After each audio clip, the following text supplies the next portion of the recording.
Hello. We have just one announcement today, and that is that the programming assignment is still due on September 27th. I hope you have all taken a look at it. If you haven't taken a look at it, there's still time, but please take a look at it, just to see what's going on. Today's plan is to talk about one more thing about linked list, this remove node function that we're talking about here, and then to talk about stacks and stack aspect data types. Anybody have any questions before we get going on this plan? Okay. So you remember from last time, it was the structure that we were working with. This was a node structure. It contained not only data, but also a link, a pointer to another node structure. And this structure then can be linked together into a linked list. And we were doing a bunch of different operations on these linked lists in order to manipulate them in particular ways. And today, the warm-up exercise is to write the remove node function. Now, you might be wondering, what does remove node do? Excellent question.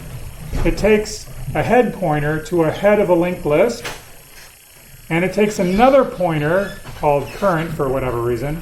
But current is the pointer to a node in that linked list that you want to remove from the linked list. So you want that node to go away so that the linked list decreases in size by 1, but remains exactly the same as before. It's just that that one node has been removed. It gets skipped over. If you think about the next pointer, it doesn't point to that node, it points to the other node, the one after that. Is it okay? Remove a node. You don't have to delete it, don't have to do anything. Just remove it from the structure. Now, the other thing you might be wondering when you look at this is, why is this head passed as a reference? Why is the head pointer passed as a reference point? You guys know all this already. So we can't have the usual suspects. Somebody new has to answer today. I know, it's terrible.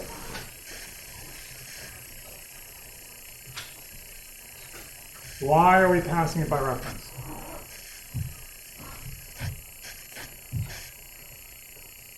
So these are all usual suspects. We gotta get somebody new. Somebody brand new that has never asked a question. Yes? Because we want to keep the changes that are happening through it. Because we want to keep the chains that, because the person that passed it in, we would like them to know about changes that we make to the linked list. What particular change did you have in mind that would be interesting for this person?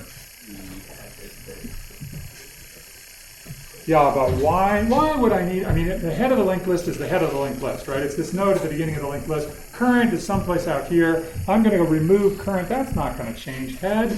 Come on. Why do I have to pass it as a reference?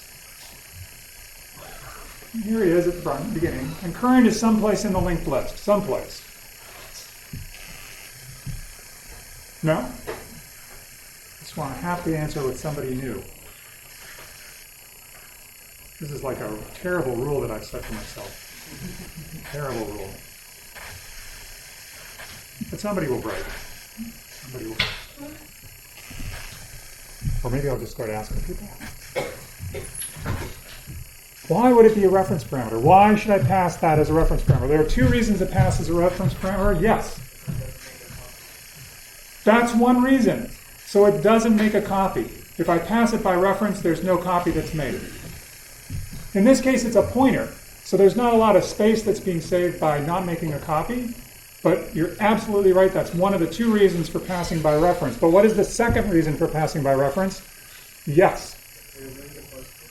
If I'm removing the first node from the linked list, what if it happened to be the case that current was the very first head node of the linked list? If you remove that and you don't tell anybody about it, you don't update head for them, you don't pass it back, for example, which might be the normal way to do this, then they're going to lose the entire rest of the linked list, because they're not going to have any head pointer to what follows. So the head pointer has to be a pass by reference, because we might remove the first node of the linked list. Okie dokie. So now we're going to write this code, meaning you're going to write this code, but I'm going to help. I'm going to write the first line. I know. It's going to be great. This is the first line. If head is null, then return. You're welcome. Yeah, that is fantastic. Now, what's the other easy thing that could happen? And what's the thing we just talked about? It's the first one. So what would that be? If head is cur, then what do you want to do?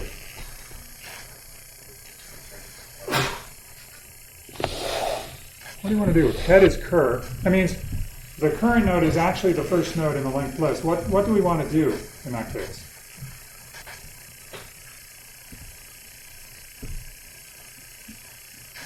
This is like programming with blindfolds on, or no, what are these called? This thing, like we're not even thinking about what's coming. Blinders? Not even thinking about what's coming next. We're just going to fill in this particular line of code. Yes? Did you say we're not deleting the nodes that we want to remove? Right, we're not going to because we know that it's pointed to by current. Mm-hmm. And so if somebody wants to delete that memory, they can do it because I'm not modifying current. Can we just maybe move the pointer of head to the next element so that we just ignore the current one? Perfect. How would you write that? You'd modify head somehow. What would you do? Head equals what? Head next or Current next. I could even say head equals head pointer to next, right? Because they're the same. Right? This could be head pointer to next. It could be current pointer to next. It somehow pleases. It's somehow more, I don't know, nicer to do it that way. It doesn't matter. You could do it either way. Okay, so now we've almost solved the entire problem. Except that what happens if head is not equal to current? Then what do we do? Else.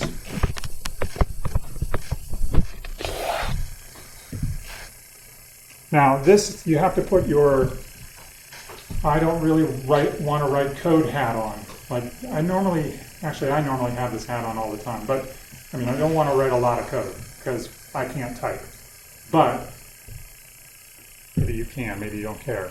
But you should care because somebody has to read that code, right? So let's write a small amount of code that we can to make this work. Very small. What can we do if we want to write a small amount of code? Now, you might be thinking, I should write a while loop here. I should write a for loop. I should write some sort of loop. No, smaller. Recursion. Great, go ahead. Recursion. It's your chance to shine. Yeah, go for it. Make it up. Fine.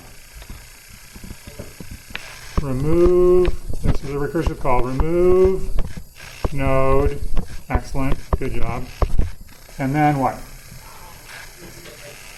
Head next. Great. Head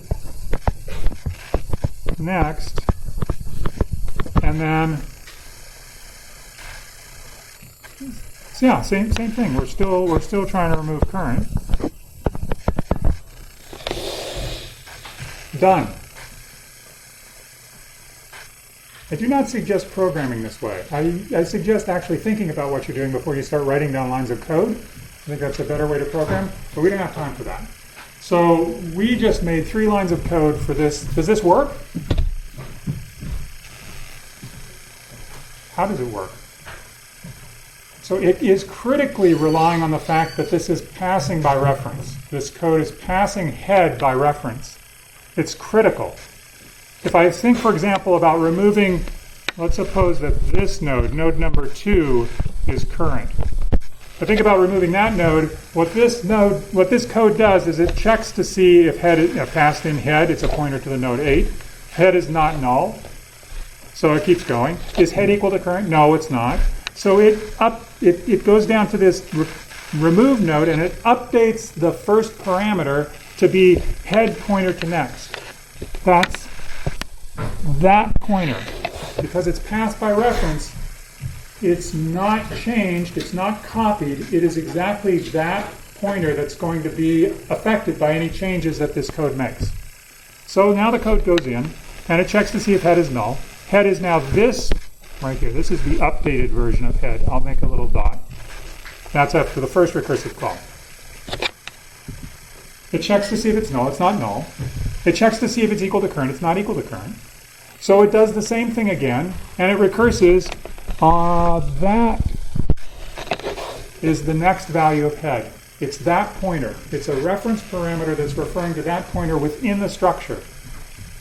The reason why I'm like hammering away at reference parameters is because they're extremely useful in modifying data structures that are linked by pointers when there is just a single link to a particular thing.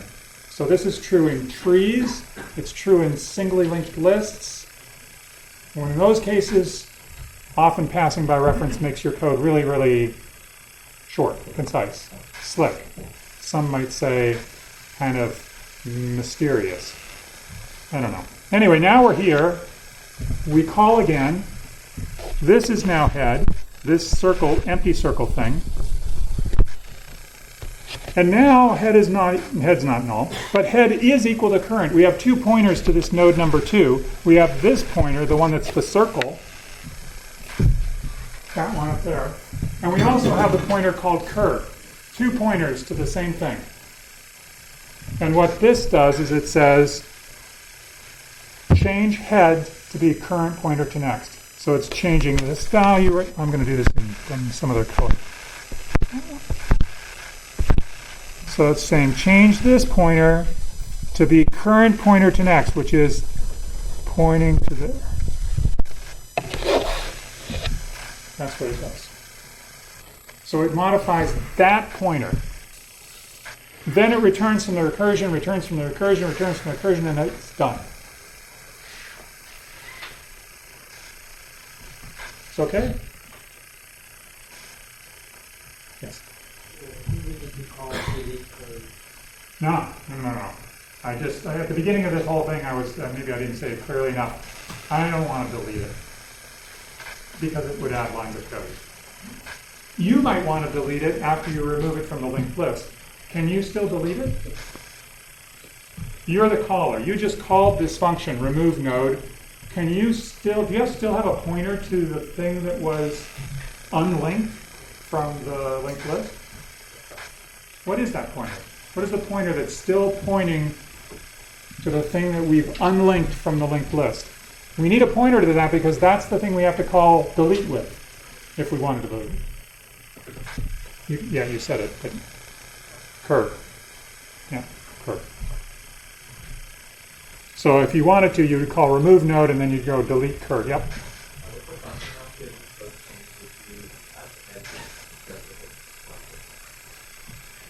You're asking me to write the code if it was just a pointer as opposed to a reference to a pointer?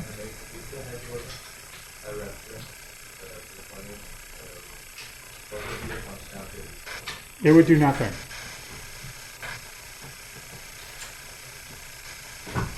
So what would happen is it would pass by copying. Each time it would be passing by copying. It would make a copy of this solid dot, and fine. And it would make a copy of the next one, fine. But it would not ever change anything in the structure. It would just be changing copies. So this head equals current pointer to next would do nothing but modify a local variable in that particular caller's frame and wouldn't change the structure at all.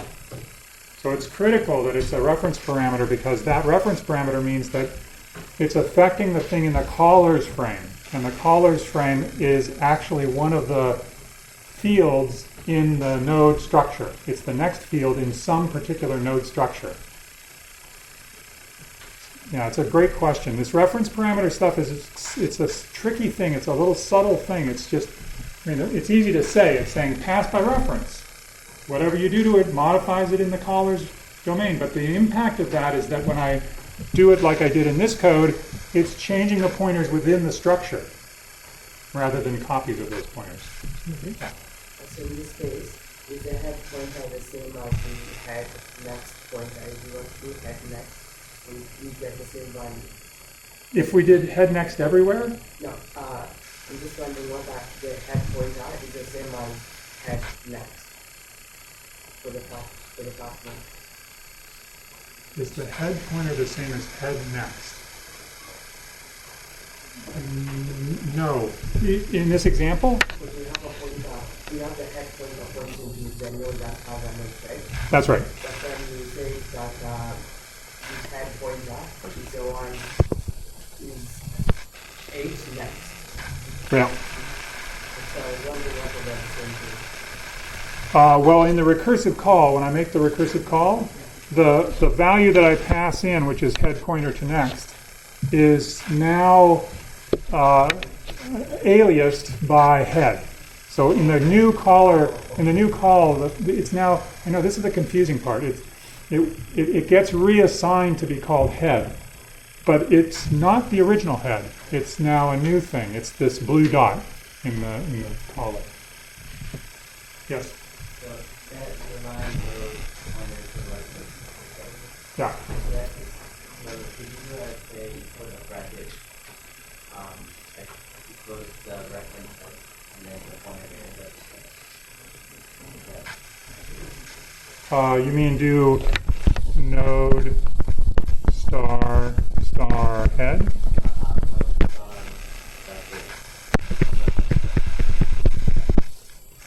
Node star bracket reference head.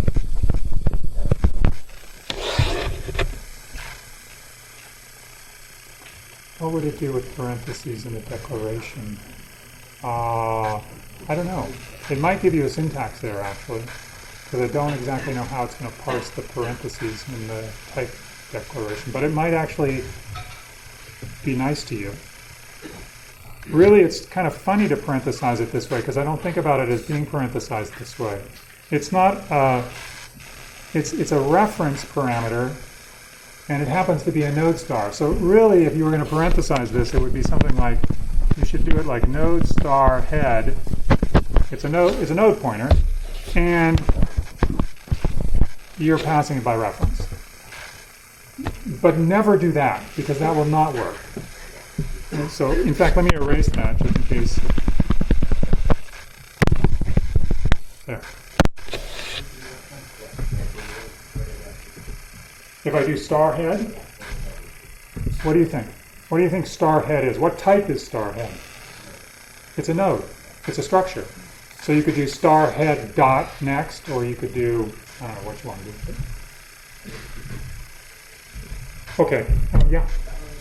If you have a value in the list, so you will take identifiers to distinguish.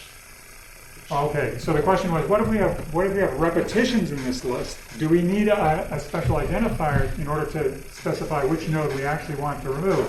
And the answer is yes. And the great thing is that we have that. This pointer is unique to the node. It's not the value of the node, it's a pointer to the node. It's the address in which the node is living. So it's not like you're deleting according to the data value. And that would be a different thing. Then you would run into this problem about which data value, the first one I run into or all of them, or maybe the last one. Here we don't care. You're giving me a pointer. Yes? So we're solving all these problems that we're doing, but C++ can be also optimization. So like, Who told you C++ does not do tail call optimization? I don't know, yeah, that's my question. Okay, yes.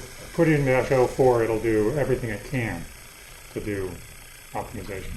If you put in -02, it will do all space optimizing. There's like different levels of optimization that you can choose. And believe me, C++ has a long, long history of compiler optimization stuff going on. So if anybody has tail call elimination, they'll try to do it. But it's possible that there's something that's preventing it because of the way that C is working. But for this thing, I don't think there's anything. Let me just think for a second. You don't need to do that. It's perfectly fine. You could unroll this and do it. Wouldn't be a problem. What's the running time of this?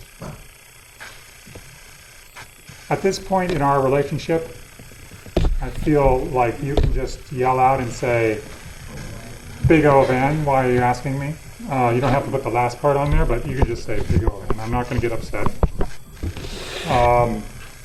That's worst case running time, because we might have to go all the way to the end of the linked list to find it. And let me just tell you, as a teaser, that when you go and take an interview, this is like a typical interview question. You are asked to do something like this, remove a node, given a pointer in a linked list, and you do this kind of thing, and they say, that's not good enough. We want a constant time operation for doing remove node, given a pointer in a linked list. How would you do this in constant time? This is a good puzzle for you to think about, because this is often something that interviewers ask. Singly linked list, remove a node, given a pointer to it. And let me just tell you, it's a hack, a bit of a hack, and it doesn't always work. It's not true for all nodes in the linked list. Yeah. You can think about that, or you can actually watch the video from the last lecture where somebody actually asked this question and answered it for themselves right in front. Anyway, so it was good. Okay, we're done with linked lists. No, we're not. But we're done now for linked lists. Moving on to stacks, unless you have questions. Stacks. Stacks. Everybody knows stacks. First of all, I stole this picture from the one on the far right. I stole it from Cinda. So what do you think that's a picture of? Now, it's a picture of a stack, right? It's like things stacked up in top. And it's got some funny This is from a patent application. It's the diagram from the patent application for something. So my question is, what is that thing? And I have a hint for you. You already know the answer? No, I don't know. Conjecture, okay. Well, let me give you the hint first, then everybody can conjecture. It's a candy.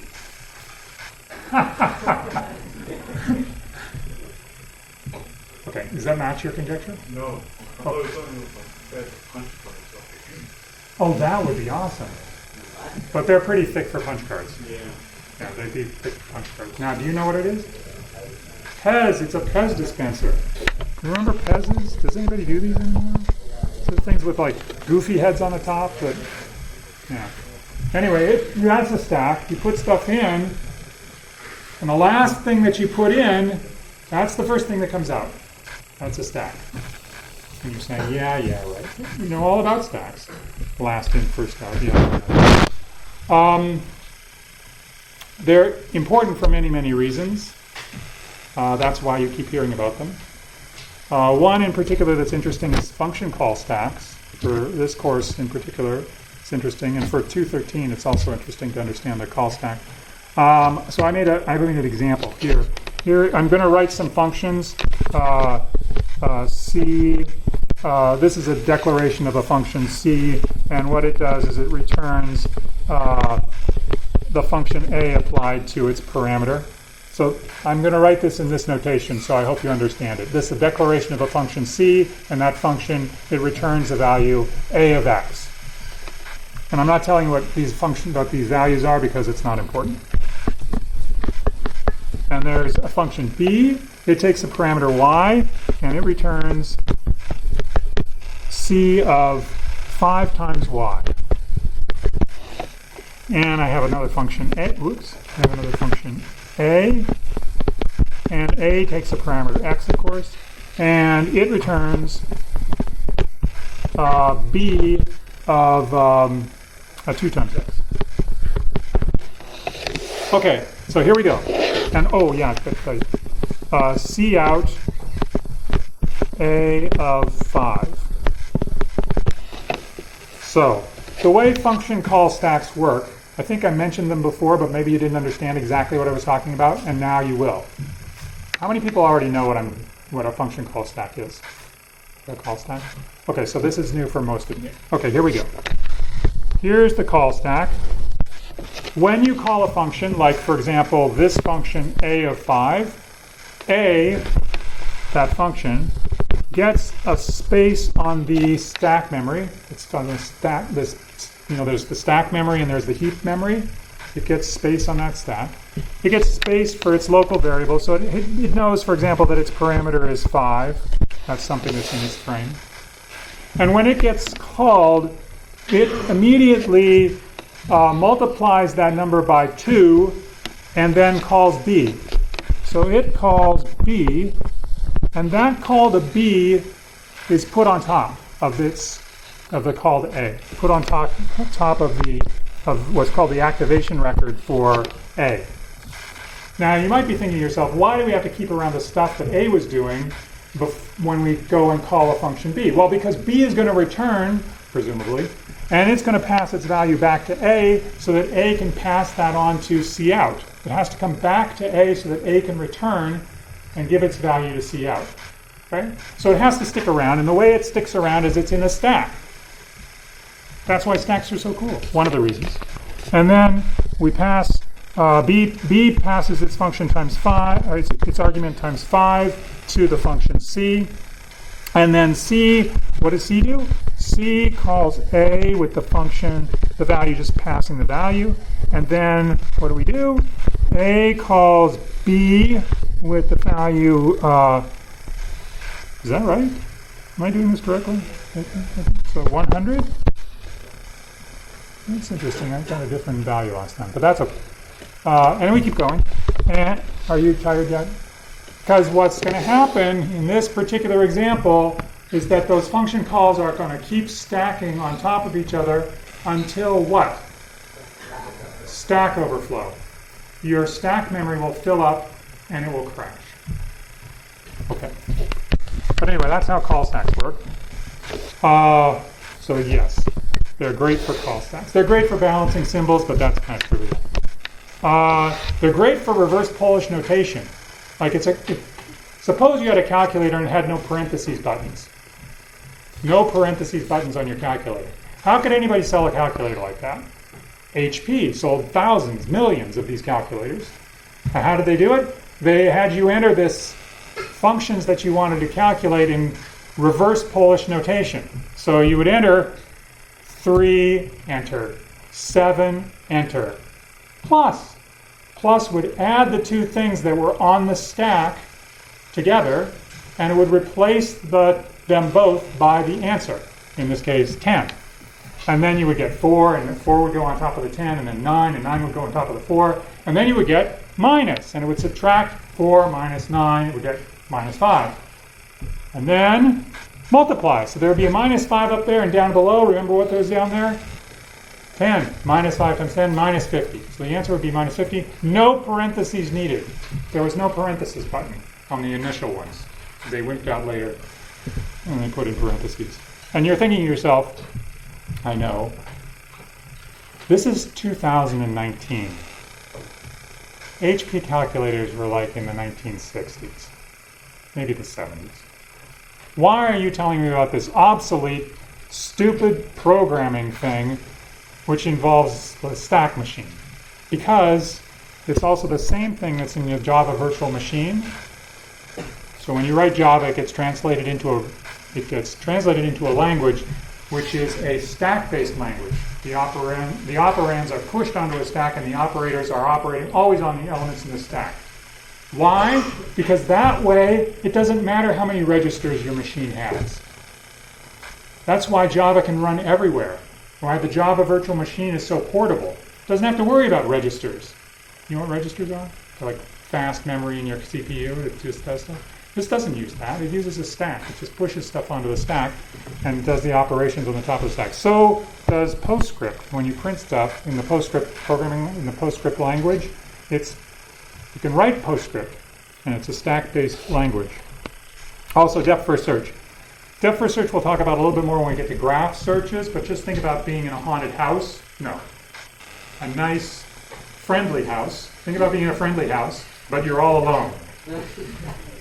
And you're in a room and you have to get out and you want to find a way to get out. Well, what do?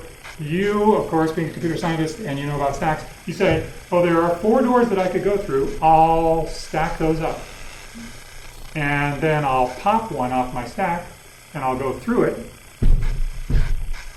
3 more doors to go through. I'll put those on my stack, pop one, go through it. So as you can see, as I push things onto the stack, the old doors, the ones back in the original room, they're lost in time. They're back there. They're not going to be visited next. The next thing I'm going to be visiting is one of the doors that's new.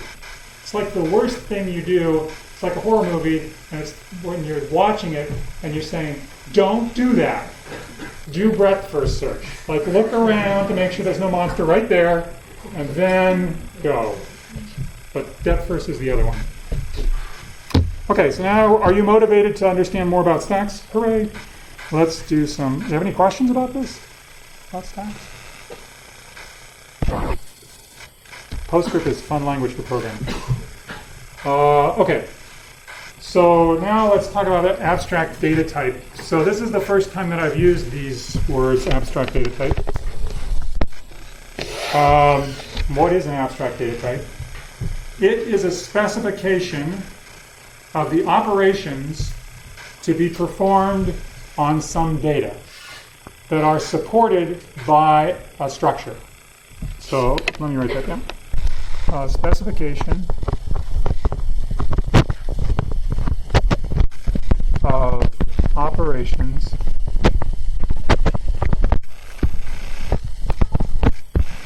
that can be performed.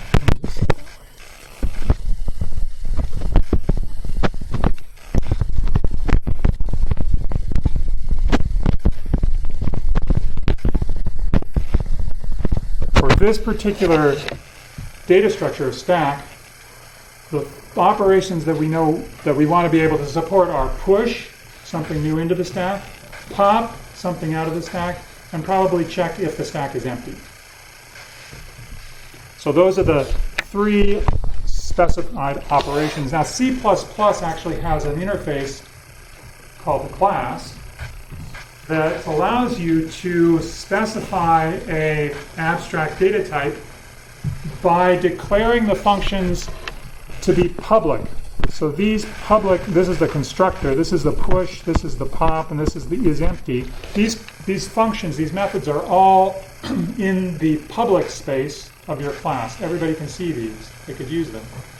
What's private is how those are implemented. So an abstract data type doesn't tell you how these are implemented. It just tells you that these are operations that can be performed on the data.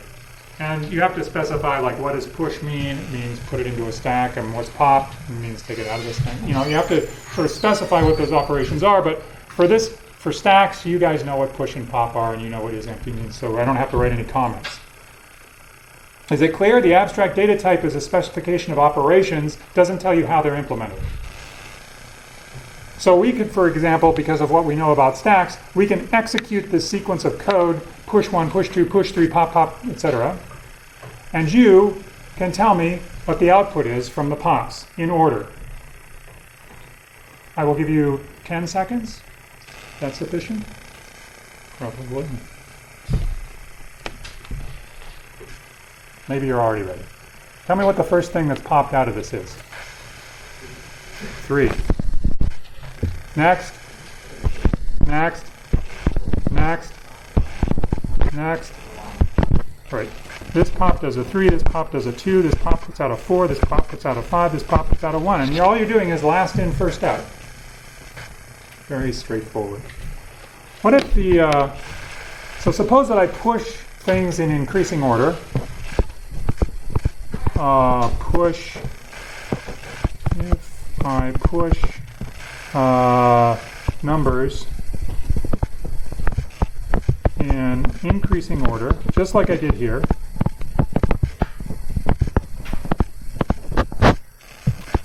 what order or orders can't be output from pops? you know, I could do, let's just think about just 3. 1, 2, and 3. I could push 1, push 2. I'm only allowed to push them in order, right? I could push 1, push 2, pop, push 3, pop, pop. That's one possible sequence of operations that I can allow. But there are other ones. You could just do push 1, push 2, push 3, pop, pop, pop. Or, you know, you figure it out, right? There's all those possibilities. What orderings are not possible on the output side?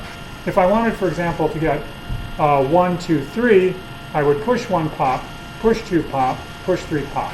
So 1, 2, 3, I can get 1, 2, 3. What can't I get? Just for 3.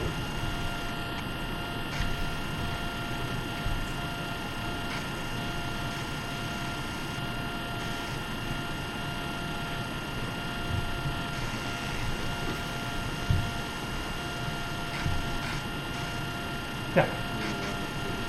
3, 1, 2. Why? Why can't I get 3, 1,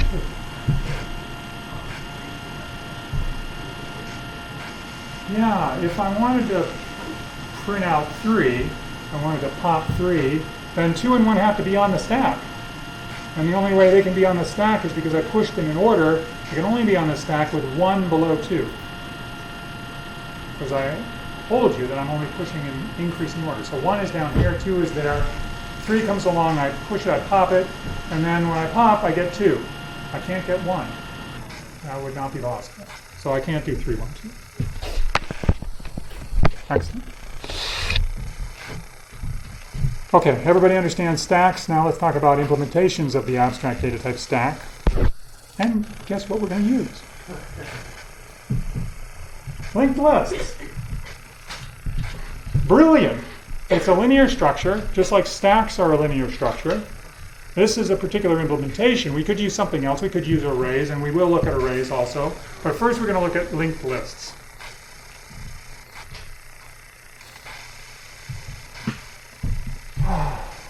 You say, you know everything about linked lists.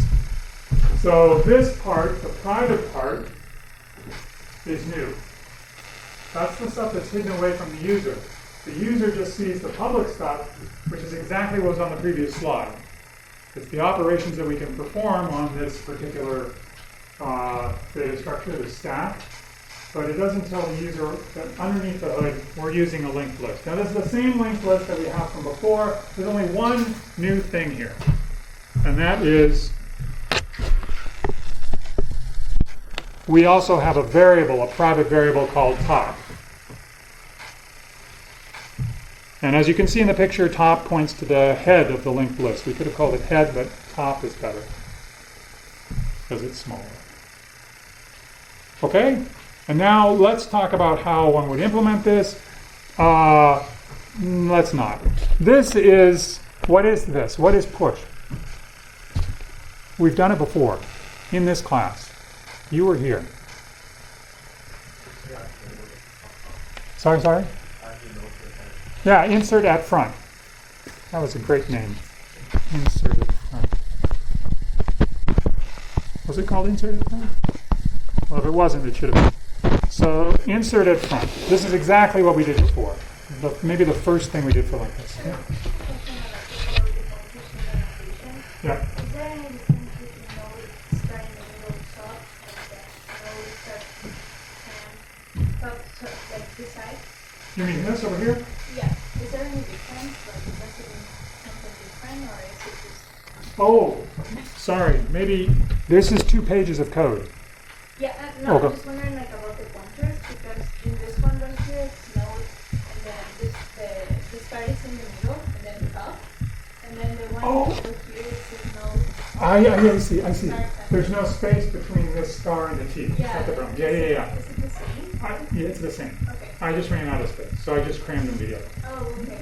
Yeah, I think. I thought it meant something else. Pardon me? I thought it meant something else. No, it's exactly the same thing. It's a good question. Some things I'm going to change. I mean, there's some syntax stuff that I change, and it seems it's invisible to me because I don't see it. But this is exactly one of those things that's invisible to me. But yeah, it's the same deal. I like to put the space in when I can because it makes it a little bit clearer, maybe, that perhaps it's not multiplication, but you know, maybe that would argue for this type of representation. Anyway, doesn't matter. But it's the same deal. Same thing. So we got it. Insert at front, that's good. And now let's look at pop. Oh, that's interesting. What's this? Assert. Not is empty. So let me tell you that assert statement, assert is a function that you can call in C++ if you include the assert library. Assert will cause your program to crash if the condition is not true. So if, for example, the stack is empty and you try to pop, then this assert statement will crash the program, meaning it will stop the program. You will get a very kind message on your terminal that says assert failed, line blah blah blah blah blah blah blah blah blah blah, and just like nothing more. That's it. So this is my cheap way of putting in error correction. Like this is my one-line version of if you're the user trying to use my thing and you tried to pop from an empty stack, I'm just going to cause your program to entirely crash. Probably you wouldn't want to do that. Probably you would want to put in a little bit more error correcting code, or like handling the error a little bit nicer than that. Like, oh please, don't pop from an empty stack. Try again next time, or something that's nicer. But this will crash. Now, the reason I'm telling you about asserts is because they're very useful for your programming. They're not so great to have in production code because you don't want somebody to be running your code and have the thing crash. But it helps you in your programming because sometimes you make these assumptions about what the input is like to a particular function. You say, there's never going to be a case where this value is negative. Yeah. So put in an assert that says assert this value is greater than 0. Then you don't have, greater than or equal to 0. Then you don't have to worry. If it ever happens that it is less than 0, then you want to know about it because it means there's maybe a bug in your code. So asserts are your friend. Okay, but they're terrible at making this sort of thing. But anyway, that's what I do because it's short. Okay, so what it does is it does what you expect. It pulls the return value out of the data field for top. That's what you're supposed to be returning. And then it does this little dance here. This is called the memory deallocation dance. And it starts by stashing the top pointer in a temp variable. Then it resets the top variable to be top pointer to next. So it would change this to point to here. Okay, that's what the top reassignment does. And then it deletes, this is after it's created this pointer temp, which points to the original top thing. And then it deletes temp. Why? Why this little, like the dodge game here? It's like, why don't we just say delete top, top equals top pointer to next? Yes.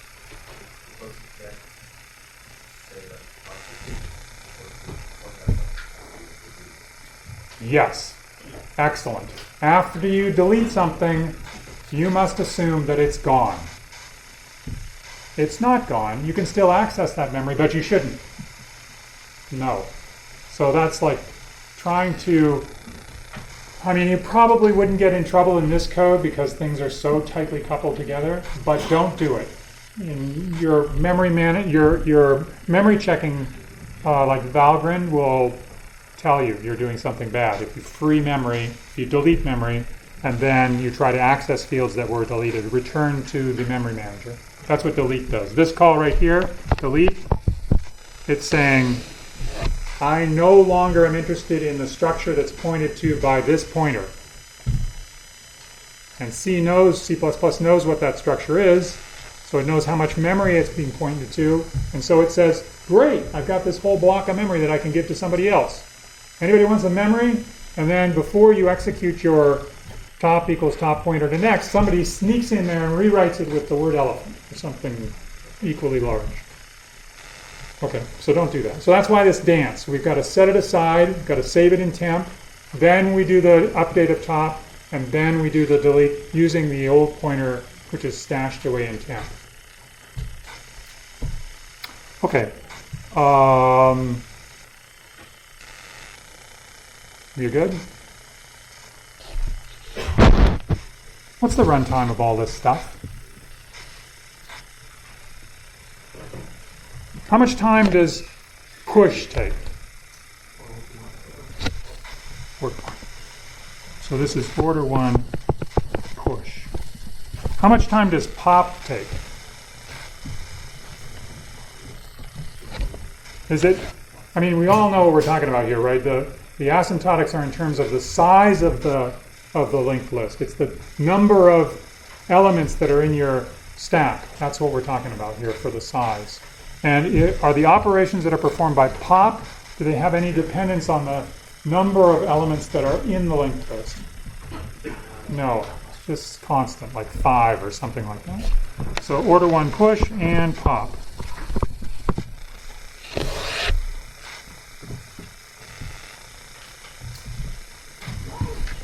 Okay, now I have a question. I have a quiz. That's not a quiz, it's just a question. I've made the top of the stack be the first element in the head of the linked list, the first thing in the linked list. I could instead, in maybe green, I could make the end of the linked list be top. Now you would have to rewrite push and you'd have to rewrite pop, but could I do that? Could I make the end of the linked list be the top?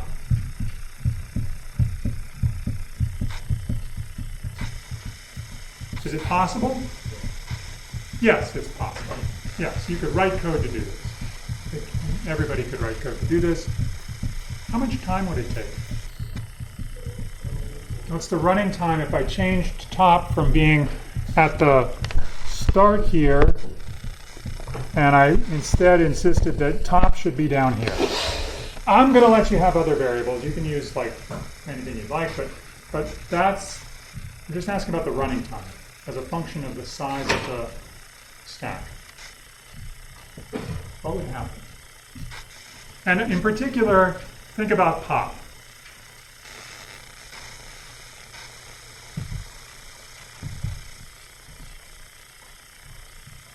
I don't think push is a pop. We can do push.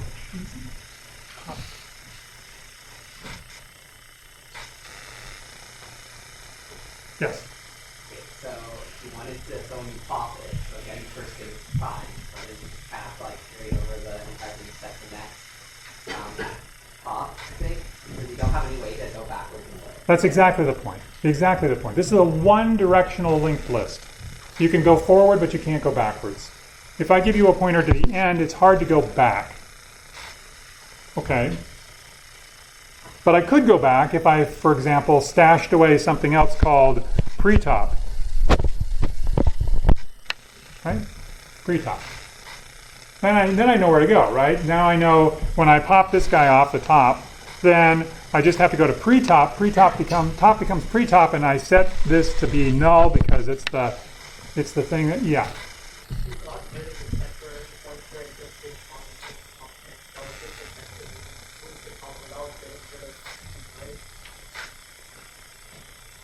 Top next is null.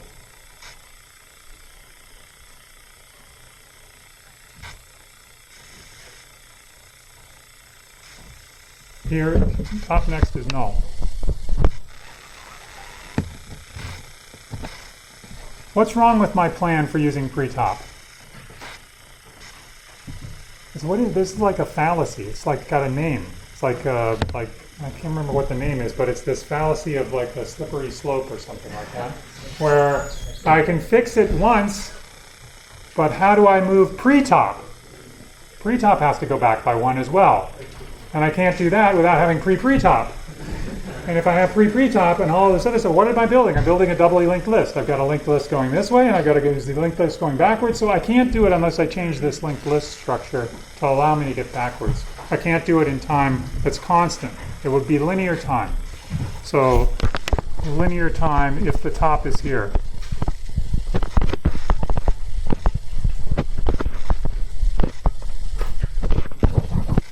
This is for the pop operation.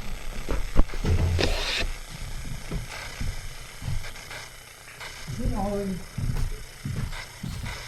I keep thinking that my watch is running really fast, so I have plenty of time, but it's not running really fast. Okay, I will see you on Monday.